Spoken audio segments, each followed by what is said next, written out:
여러분 행복하세요. 주님의 이름으로 축복합니다.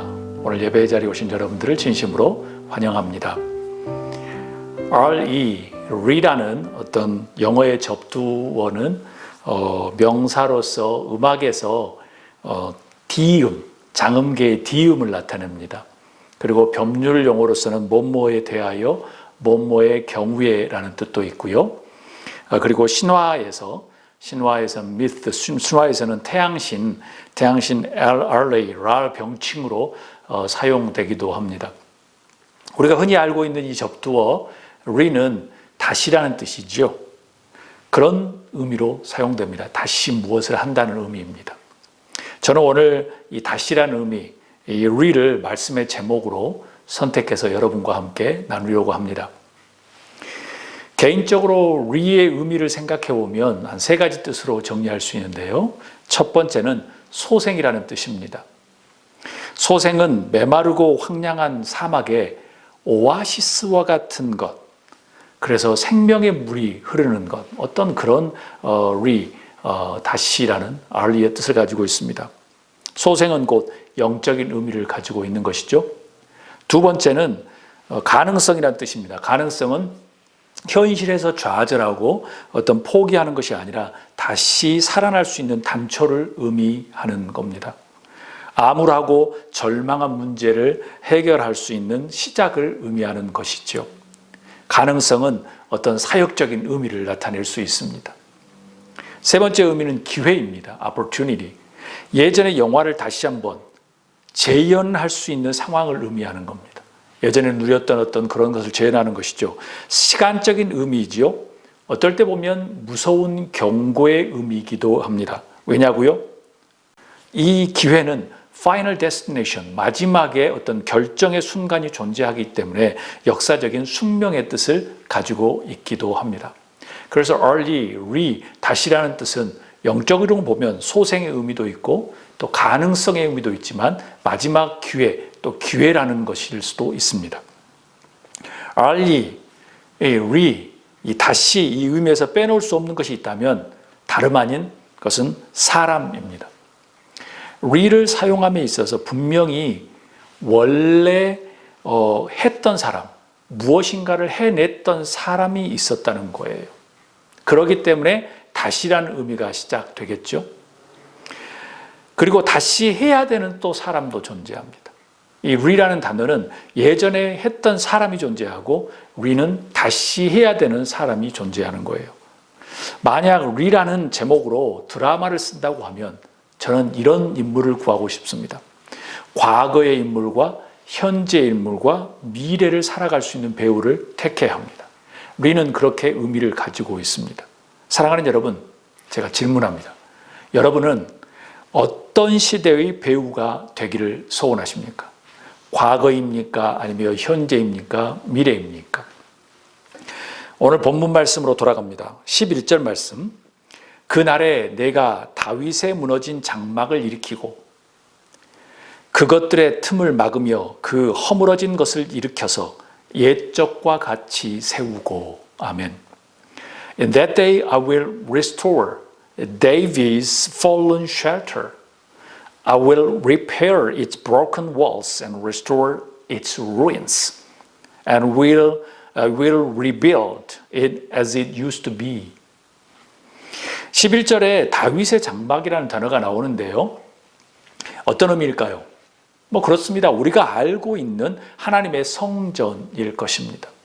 그럼에도 이 다윗의 장막을 성전이라는 의미로 일단락하기에는 좀 무리가 있습니다. 왜냐하면 이 다윗의 장막의 의미는 조금 더 겉에 보이는 것과 내면적인 의미가 좀 다르기 때문에 그렇습니다. 첫 번째, 외형적인 것은 성전의 모습과 성전의 상징, 어떤 그런 모습을 나타내고 있지만 두 번째는 내면적으로는 신앙의 어떤 모체가 되는 예배를 의미하는 겁니다. 태버나클, 성막, 성전, 이 이동 성전이 이 장막에 대한 명칭의 첫 번째는 출애굽기에 나오는데요. 히브리어로 오헬이라는 거예요. 한마디로 말하면 간편한 주거로 종종 쓰여지는 말로서 천막을 의미합니다. 나중에 예배의 장소로 사용되었지요. 두 번째 의미는 출애굽기 33장에 나오는데요. 미슈킨이라는 거예요. 거하다라는 말이에요. 거하고 있다라는 뜻입니다. 이는 하나님의 영광의 임재를 나타내는 쉐키나의 어떤 그런 용어와 관계가 있는 표현입니다. 그래서 장막은 겉으로 보이는 이동하는 어떤 천막과 하나님의 어떤 예배드리는 성전도 있지만, 두 번째는 거룩한 하나님의 임재가 임하는 예배와 같은 성향도 가지고 있다는 거예요. 요약하면 다윗의 장막은 외형적인 건물로서의 성전 의미와 하나님의 임재를 경험하는 어떤 내면적인 예배의 의미도 함께 내포하고 있습니다. 문제는 오늘 11절 말씀에 보면 다윗의 장막이 아니라 다윗의 무너진 장막이라는 표현입니다. 어찌 하나님의 성전이며 하나님의 임재를 경험하는 그 예배가 하나님의 성전이 무너질 수 있단 말입니까? 그런데 하나님의 성전과 예배는 무너졌습니다. 우리는 역사 속에 너무나도 잘 알고 있습니다. 상상할 수 없던 일이 벌어집니다. 이는 현 시대 크리스찬들에게도 예외는 아닙니다. 그럼 왜 장막이 무너졌을까요? 원인의 답은 아모스 5장에 거슬러 올라가면 잘 알 수 있습니다. 아모스 선지자는 5장 21절에서 22절에 이렇게 이야기합니다. 내가 너희 절기들을 미워하며 멸시하며 너희 성회들을 기뻐하지 아니하나니 너희가 내게 번제나 소제를 드릴지라도 내가 받지 아니할 것이요 너희의 살찐 희생의 화목제도 내가 돌아보지 아니하리라. 아모스 6장 12절에서 13절에는 이렇게 이야기해요. 말들이 어찌 바위 위에서 달리겠으며 소가 어찌 거기서 밭을 갈겠느냐. 그런데 너희는 정의를 쓸개로 바꾸며 공의의 열매를 쓴 죽으로 바꾸며 허무한 것을 기뻐하며 이르기를 우리는 우리의 힘으로 뿔들을 취하지 아니하였느냐 하는도다. 아멘. 아모스 5장 24절에는 이렇게 또 표현합니다. 오직 정의를 물같이 공의를 마르지 않는 강같이 흐르게 할지어다 라고 말합니다. 요약하면 북이스라엘의 아주 형식적인 예배에 하나님께서 이제 질렸다는 겁니다. 하나님의 정의와 공의를 가치 없는 세상의 것으로 전락시킨 죄악을 지금 지적하고 있는 말씀입니다. 그래서 성서는 다윗의 장막이 아니라 무너진 다윗의 장막, 다윗의 무너진 장막이라고 표현합니다. 여러분, 하나님께서는 무작정 이스라엘을 멸망시킬 계획을 가지고 계시지 않았습니다. 시련과 환난을 통해서 다시 회복시키려고 하는 원대한 계획을 가지고 계셨지요. 하나님께서는 이스라엘 백성에게 계속적으로 기회를 주고 계신 것이었습니다. 아모스 4장 6절, 8절, 9절, 10절, 11절에 보면 이런 말씀이 계속 나옵니다. 너희가 내게 돌아오지 아니하였느니라. 너희가 내게 돌아오지 아니하였느니라 계속 말합니다. Yet you have not returned to me. You have not returned to me. Yet 아직도 you have not returned to me. 이 말을 지금 계속 반복해요. 5절에 걸쳐서요. 5번이나 강조합니다. 그리고 곧바로 12절에 이렇게 말합니다. 이스라엘아, 내 하나님 만나기를 준비하라 라고 말합니다. 아모스 5장 4절, 6절, 8절 이 3절에 걸쳐서 이렇게 이야기합니다. 너희는 나를 찾으라 그리하면 살리라 라고 표현해요. Seek me and live 라고 표현합니다. 나를 만나라 그러면 살 것이다. 3번씩이나 말씀해요. 사랑하는 여러분, 하나님을 전심으로 찾으십시오. 하나님께로 돌아오십시오. 이것이 우리가 살 수 있는 유일한 방법입니다. 그때만이 아니라 지금도 이 방법은 동일합니다. 11절 다윗의 무너진 장막을 restore, 그것들의 틈을 repair, 허물어진 것을 restore, 옛적과 같이 rebuild 하시겠다는 말씀, 그 말씀을 지금 11절에 하고 계시는 거예요. 이 모든 네 단어들의 특징은 앞에 re라는, early, 다시라는 접두어가 붙어 있습니다. restore, repair, restore, rebuild라는 거예요. 이것이 건물에 국한된 말씀이 전혀 아닙니다. 하나님의 임재가 가득한 예배를 회복하지 않고는 무너진 장막, 다윗의 장막을 회복하지 못한다라고 하는 그런 뜻입니다. 그냥 겉으로 보이는 장막만이 아니라 그 안에 있는 영적인 예배를 회복하는 거예요. Restore, rebuild, repair 하라는 말씀입니다. 다윗의 장막은 건물이 아니라 하나님의 임재에 가득한 예배입니다. 예배를 중심하는 삶, 형식적인 예배가 아닌 생명력 있는 예배의 회복이 곧 하나님이 주시는 소생이며 가능성이며 기회입니다. 따라서 성전은 신앙인들에게 생존의 문제가 되는 것이죠. 하나님이 주시는 어떤 중요한 죽느냐 사느냐의 문제라는 것입니다. 먼저 이스라엘은 태버나클을 지었습니다. 그리고 역사적으로 신앙인들은 교회를 지어서 예배의 중심을 살았습니다. 그래서 성전은 우리 신앙인들에게는 생존과 같은 문제입니다. 하나님께서 restore, repair, rebuild 하시겠냐고 여러분과 저에게 지금 질문하고 있습니다. 여러분들의 삶 속에서 만약 예배가 무너지고 있다고 하면, 무너진 다윗의 장막처럼 여러분의 가정이 신앙 안에서 무너지고 있다고 하면 하나님의 음성을 들으십시오. 하나님께서 restore, repair, rebuild 하시겠다고 하시는 그 말씀에 아멘으로 응답하실 수 있기를 주의 이름으로 축복합니다. 하나님께로 return 하시기를 바랍니다. 많은 방법이 있는 게 아니라 하나님께로 다시 돌아가는 방법입니다. 그게 곧 성전을, 예배를 회복하는 방법입니다. In that day I will restore David's fallen shelter. I will repair its broken walls and restore its ruins and will rebuild it as it used to be. 여기 다윗의 무너진 장막은 과거형으로 쓰였습니다. 무너진 장막, I will restore David's fallen shelter라고 이야기하죠. 과거형으로 쓰였어요. 그렇지만 restore, 그 다음에 repair, rebuild는 현재형과 그 다음에 will이라고 하는 조동사가 붙어서 미래형이 되었습니다. 성도 여러분, 과거의 영화와 번영 속에 그것들만 회상하며 살고 계시겠습니까? 아니면 현재와 미래를 향한 다시 일으키고 다시 세우고 다시 고치시겠습니까? 옛날에는 이랬다네, 옛날에는 이랬다네, 옛날에는 이랬다네, 나 때는 말이야 그런 믿음 속에 사시겠습니까? 예전에 먼지 낀 신앙 속에 사시겠습니까? 아니면 지금 restore, repair 그리고 rebuild 하는 현재와 미래의 신앙으로 사시겠습니까? 우리의 모습은 어디에 속해야 할까요? 하나님께로 리턴할 수 있기를 주의 이름으로 축복합니다. 하나님을 찾으십시오. 그리고 하나님께서 하시는 일을 보십시오. 우리를 통해서 restore, repair, rebuild를 하시리라고 저는 믿습니다. 그러면 우리는 살 수 있습니다. 12절에 14절에는 미래에 행하실 하나님의 계획을 아주 가슴 설레이도록 우리에게 말씀하고 있습니다. 12절에 보면요, 그들이 에돔의 남은 자와 내 이름으로 일컫는 만국을 기업으로 얻게 하리라. 이 일을 행하시는 여호와의 말씀이니라. 아멘. So that they may possess the remnant of Edom and all the nations that bear my name, declares the Lord who will do these things. 하나님은 무턱대고 하지 않으십니다. 에돔의 남은 자를 남겨놓으셨다고 말씀하세요. 남아있는 그루터기에서 싹이 나서 자라고 또 만국을 기업으로 얻게 하시겠다고 주님은 우리에게 약속하고 계십니다.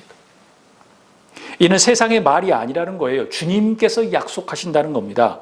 이 일을 행하시고 이루실 분은 여호와의 말씀이라고 오늘 이야기합니다. 도장으로 탁 찍어주시는 거예요. 여러분, 이 모든 일을 행하시는 것을 하나님이신 줄 믿으시기를 주의 이름으로 축복합니다.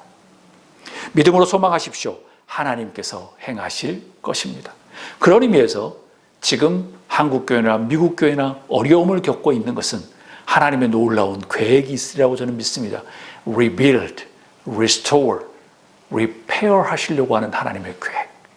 하나님께로 돌아가려고 하는 그 그루터기들, 남아있는 자가 되어야 합니다. 13절, 여호와의 말씀이니라. 보라, 날이 이를지라. 그때에 파종하는 자가 곡식 추수하는 자의 뒤를 이으며 포도를 밟는 자가 씨 뿌리는 자의 뒤를 이으며 산들은 다 단 포도주를 흘리며 작은 산들을 녹으리라. 보라, 날이 이를지라. The days are coming, declares the Lord. The days are coming. The days are coming. 저는 이 말씀을 들으면서 너무나도 전율이 돌았습니다. 가슴 설레지 않습니까? 하나님께서 보라고 이야기합니다. 보라고 이야기해요. 눈을 크게 뜨고 보라고 이야기해요. The days are coming. 지금 그날이 오고 있다는 겁니다. 지금 오고 있는 것을 보라고 이야기하는 거예요. 눈을 크게 뜨고. 어떤 날이죠? 여러분, 영적인 눈을 크게 뜨고 그날이 오고 있음을 보아야 합니다. 그냥 무딘 감정으로 대강대양 살지 말라는 거예요. 파종자가 추수한 사람 뒤를 잇고 포도 수확자가 파종자 뒤를 잇는다라는 표현은 무슨 의미입니까? 남은 자들, 곧 그루터기들을 통해서 우리를 도와줄 것이라고 하는 하나님의 위로와 확신입니다. 포기하지 말라는 겁니다.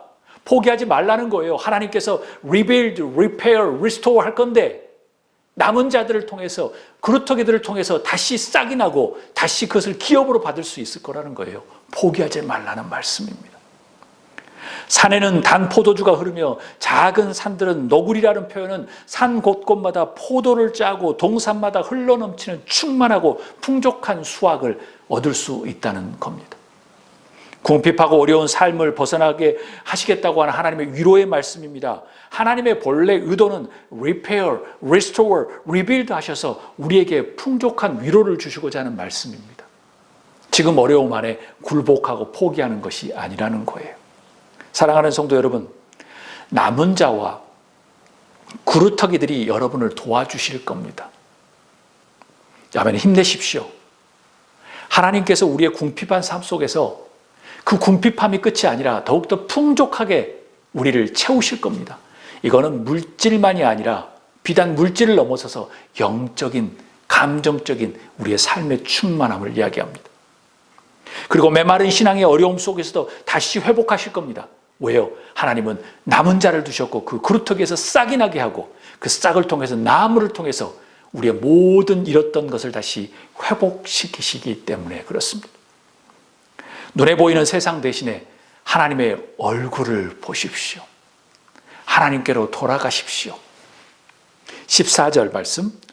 내가 내 백성 이스라엘이 사로잡힌 것을 돌이키리니 그들이 황폐한 성읍을 건축하여 거주하며 포도원들을 가꾸고 그 포도주를 마시며 과원들을 만들고 그 열매를 먹으리라. 아멘.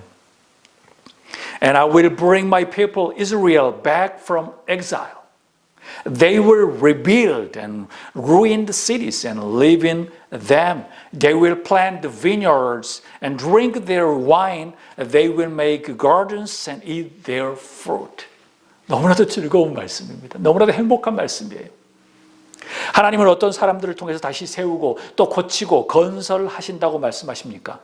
사로잡힌 자, 예전에 exile, 사로잡혀서 정말 그 먼 바벨론의 포로가 된 그 많은 사람들, 그 사람들, 디아스포라들, 남은 자들, 그루터기들을 통해서 황폐하고 무너진 그 성읍을 리빌드 하시겠다고 주님은 말씀하십니다. 그리고 그곳에 와서 살게 하시겠다고 말씀하십니다. 그리고 포도원을 가꾸고 열매를 먹어서 자기들이 수수한 열매를 먹고 살 것이라고 이야기합니다. 얼마나 행복한 이야기입니까? Bring back my exiled people Israel. 그 황폐하고 나중에 노예가 되어서 바빌론을 쫓아갔던 그 포로들이 다시 돌아와서 황폐한 무너진 다윗의 장막을 일으켜 세울 것이라는 겁니다. 저와 여러분을 위한 말씀입니다. 교회들이 많이 힘들어하고 있습니다. 한국이든 미국이든. 그렇지만 지금 여러분이 드리는 그 예배를 통해서 그 교회와 하나님의 거룩한 임재는 회복이 되어 가고 있습니다. 아멘. 그래서 여러분들의 역할이 중요합니다. 혹여 현실이 힘들어서 포기하거나 기대조차도 희미해지고 있습니까? 하나님은 기억하시고 내가 아니면, 만약 우리가 아니면 사로잡혀 갔던 그 포로들을 다시 컴백, 고백 시키셔서 그들을 통해서 rebuild, repair, restore 하시겠다는 거예요. 우리와 같은 디아스포라들을 통해서 다시 한번 일으켜 세우시겠다는 겁니다. 그게 하나님의 의도이고 하나님의 계획입니다. 다시 세우실 것입니다. 15절 말씀입니다. 내가 그들을 그들의 땅에 심으리니 내가 그들을 그들의 땅에 심으리니 그들이 내가 준 땅에서 다시 뽑히지 아니하리라. 내 하나님 여호와의 말씀이니라. 너무나도 좋은 말씀입니다. I will plant Israel in their own land, never again to be uprooted from the land I have given them. 너무나도 위대한 말씀이에요. 내가 그들을 그들의 땅에 심으리니 그들이 내가 준 땅에서 다시 뽑히지 아니하리라. 내 하나님 여호와의 말씀이니라. 아멘. 사로잡힌 자들, 포로되었던 자들, 디아스포라들이 다시 돌아올 때 그곳에서는 눈치 보며 사골세 사는 게 아니라는 거예요. 하나님께서 아주 정당하게 집까지 주고 농토까지 주겠다는 거예요. 이미 정복되었던 땅일지라도 내가 그들에게 이미 주었던 그들의 땅을 다시 심으시겠다고 말씀하십니다. 그냥 살게 하신다는 표현이 아니라 plant, 심어서 뭐예요? uproot, never uproot, 다시 뽑히지 않을 것이라고 이야기합니다. 하나님께서는 아모스 선지자에게만 하신 말씀이 아니에요. 이런 말씀이. 이사야 58장 12절의 말씀은 이렇게 이야기해요. 이사야 선지자에게 내게서 날 자들이 너에게서 날 자들이 오래 황폐된 곳들을 다시 세울 것이며 너는 역대에 파괴된 기초를 쌓으리니 너를 일컬어 무너진 데를 보수하는 자라 할 것이며 길을 수축하여 거할 곳이 되게 하는 자라 하리라. 아멘. 너무나도 멋진 말씀이에요. Your people will rebuild the ancient ruins and will raise up the age-old foundations. You will be called repairer of broken walls, restorer of streets with dwellings. 저는 이 말씀을 보면서 너무나도 떨렸습니다. 나의 정체성과 나의 위치와 나의 역할이 여기에 있구나. 숫자와 어떤 다른 겉모습이 아니라 지금 몇 명이 모여서 예배할지라도 무너져가는 다윗의 장막 안에서 정말 예배를 회복하려고 하는 그 마음이 있다고 하면 우리는 이런 사람이 되어야 되는구나라는 생각을 했습니다. 사랑하는 성도 여러분, 다윗의 무너진 장막을 세우고 그 무너진 틈을 막고 허물어진 곳을 옛날의 모습처럼 다시 세울 사람이 필요합니다. 남은 자와 함께 만국을 기업으로 받을 사람이 필요합니다. 우리는 무너진 다윗의 장막을 세워야 하고 또 지금 세우고 있는 세대입니다. 만약 우리가 못 세운다고 하면 포로 잡혔던 그 사람들을 다시 불러들여서 디아스포라를 불러들여서 다시 교회를 세우고 그리고 예배를 회복하게 하고 있다는 하나님의 말씀입니다. 여러분, 과거에 살지 마십시오. 과거에 라떼는 이랬다네가 아니라 지금 restore, rebuild, repairing 하는 현재를 사십시오. 미래를 사십시오. 현재와 미래, 다시 안에 사십시오. 할 수 있습니다. 아니요, 꼭 해야만 합니다. 왜냐하면 우리의 신앙의 생사가 여기에 달려있기 때문에 그렇습니다. 우리의 자녀들과 우리 교회의 미래가 여기에 달려있기 때문에 그렇습니다. 왜요? 하나님에게 소망과 희망이 있기 때문에 그렇습니다. 하나님이 거하시는 성소와 하나님 앞에 거룩한 임재를 경험하는 예배에 우리의 소망과 희망이 있기 때문에 그래요.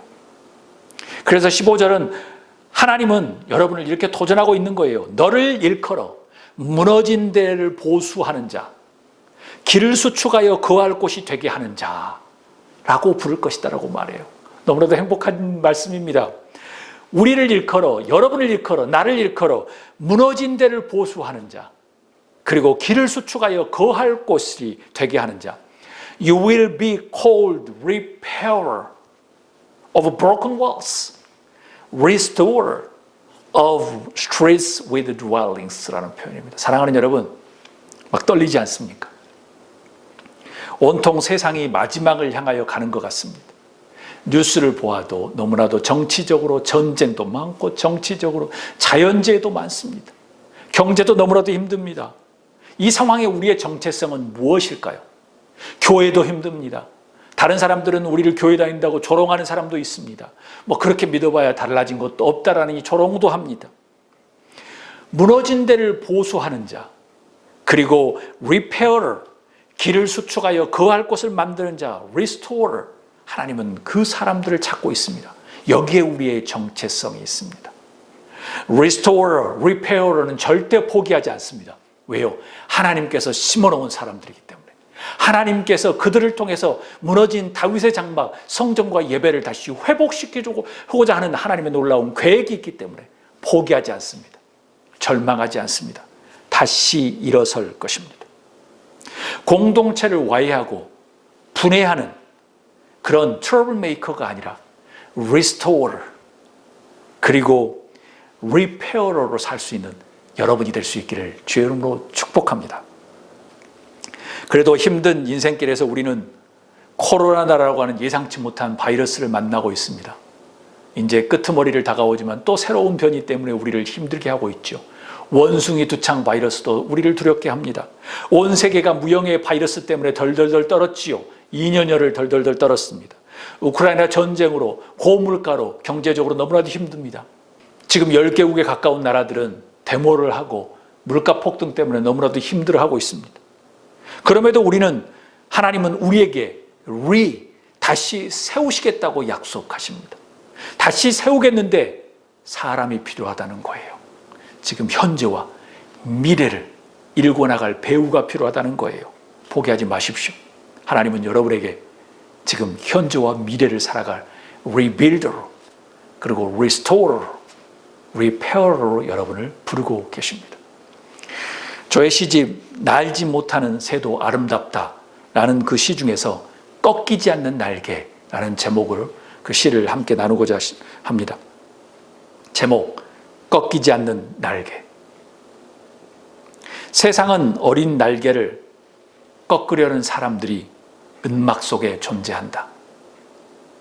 싹부터 꺾어야 할 이유는 무엇일까? 검지만 검게 보이지 않는 욕망의 사람들이 존재하기에 겉은 생명을 존중한다지만 속은 욕망으로 가득 차 있다.